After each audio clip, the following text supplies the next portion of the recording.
Hi. So I was asked some questions about social responsibility theory on email. So I thought if one person or even has a question about it, then other people must too. So I'm going to try to help you with that.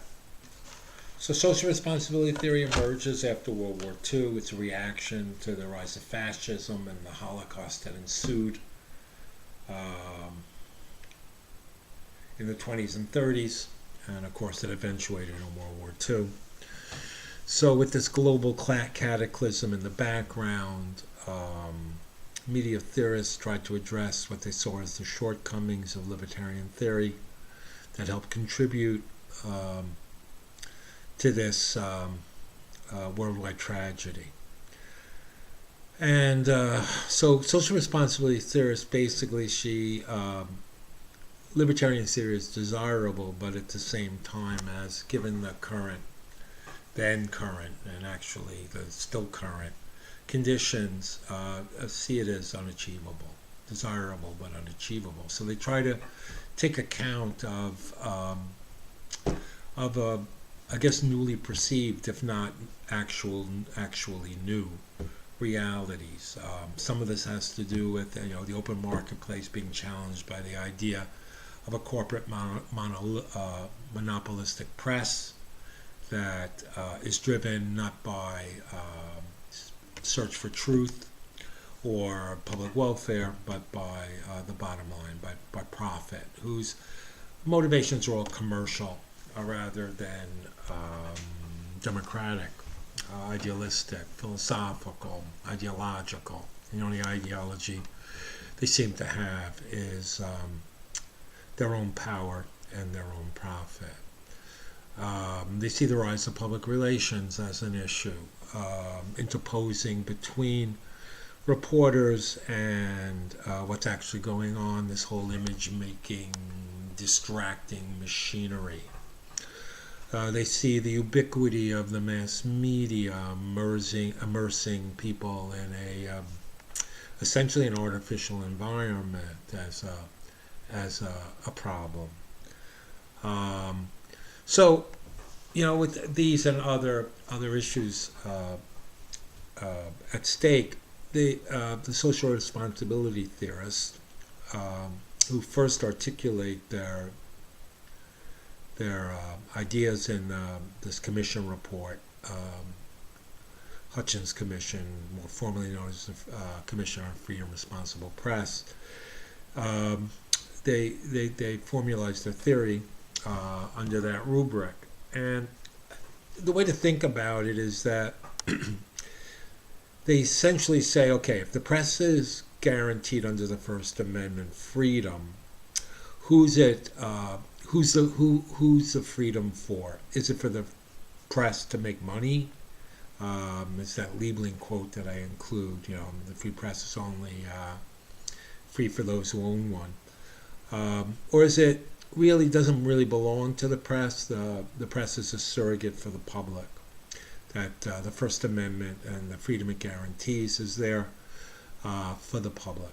So, in order, essentially, the freedom that's granted simultaneously imposes responsibilities to use that freedom in a positive, public-spirited way. The way I tried to explain it was that there are these two kind of competing concepts of freedom. The libertarian concept is the concept of negative freedom, the absence of restraint, whether it's licensing or it's just libel prosecutions. So it's not freedom to do something, it's freedom from interference on the part of typically the government. But the social responsibility theorists have what's called a positive concept of freedom of the press. And they see it as freedom for, and it's freedom for the people, freedom for democracy, freedom to help uplift those who, through no fault of their own, can attain equal rights and equal opportunity, equal treatment, if you will. So their idea is that since the press is kind of sold out, not necessarily to the government, but to corporation, they you look around, and essentially what's happened is that you don't really have an open marketplace of ideas. You have lots of outlets, but those outlets are owned by just a handful of companies, whether we go Viacom, Disney, Time Warner, Fox. It's the kind of commercial fascism, really, is one way to think about it. So prior to let's say the second half of the 20th century, the threat was governmental fascism or absolutism. In our own era, well, obviously there are authoritarian governments around the world, and even our own government has authoritarian tendencies that have to constantly be combated. The greater threat, at least in the eyes of social responsibility theorists, is going to be a kind of commercial fascism, right? That ideas won't get a hearing, won't find expression unless they're kind of commercially viable. There's also the notion, this is a Marxist notion, and I know that's probably like a dirty word, but let's call it neo-Marxist, okay, to make it a little more legitimate, is the idea that the ruling ideas are the ideas of the ruling class, that the ruling class won't entertain ideas in the open marketplace that somehow or in some way challenge its dominance. That makes sense, right? So in any case, social responsibility theorists, they look around and they see these kind of obstacles, and they say, look, if we're actually going to have an open marketplace, if we're actually going to have the press serve the public, if we're actually going to have truth will out, all these assumptions that underlie libertarian theory sound like they go away. It's just that they have to be reached with some help. It won't happen automatically. Kind of like there was like a kind of a magic the fairy dust sprinkled over everything in the social networks and the social dynamic to help truth out under libertarian theory. This has to be more conscious and deliberate.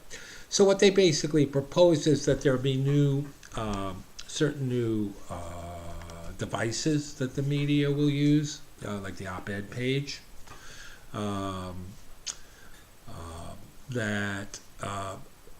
and this is probably the most controversial part, and I think the part that some people found confusing, or at least one person found confusing, I'm assuming other people did as a result, is the idea that if the marketplace, and I mean the commercial marketplace, won't fulfill the obligations it has under the First Amendment to keep the public informed, to entertain them in a way that is substantial, not just all escapism, but if you think about art, one of the things that separates art from just sort of distraction is the idea that it enlarges us.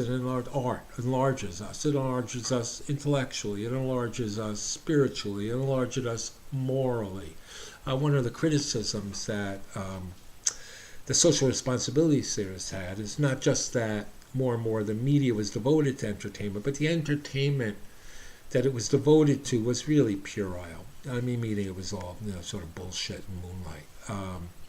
And what they wanted is something a little more substantial. And I suppose if you look at like PBS, maybe that would be kind of what they wanted. But it doesn't have to be that way. It could be True Detective, but it has to be something that engages you at a level that leads you to kind of reflex your muscles, your intellectual muscles, your psychological, emotional, and spiritual muscles. So in any case, with this, what they're basically saying is that if the media isn't going to do it on their own, they need to be supplemented.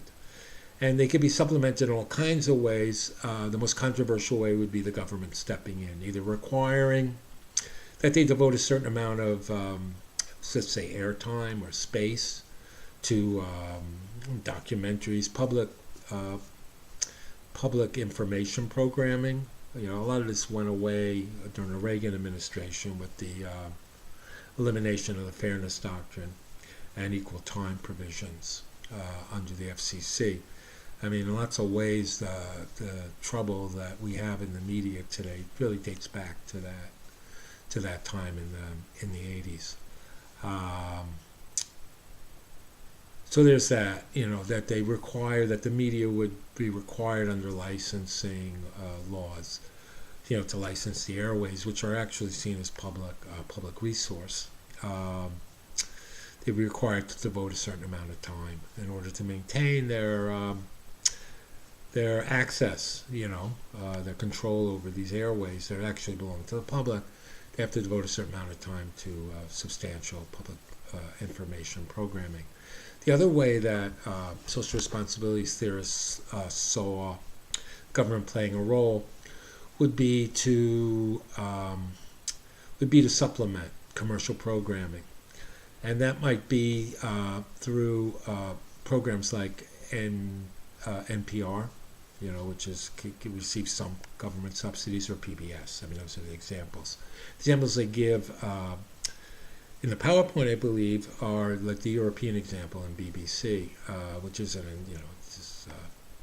funded through licensing fees. By licensing fees, I mean the fees that it's kind of like a surcharge that people in the UK pay when they buy media equipment, particularly televisions.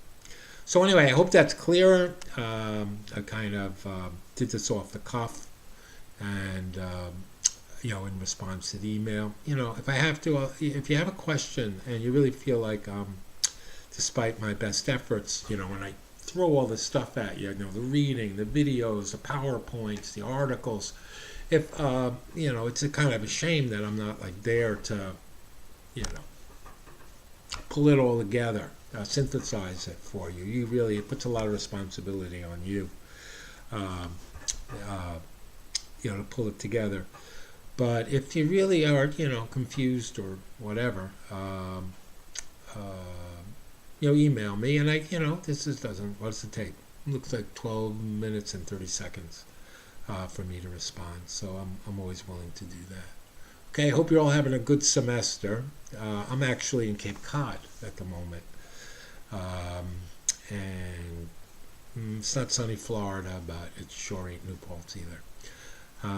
Okay, I'll see you around in cyberspace, and I hope all this helps.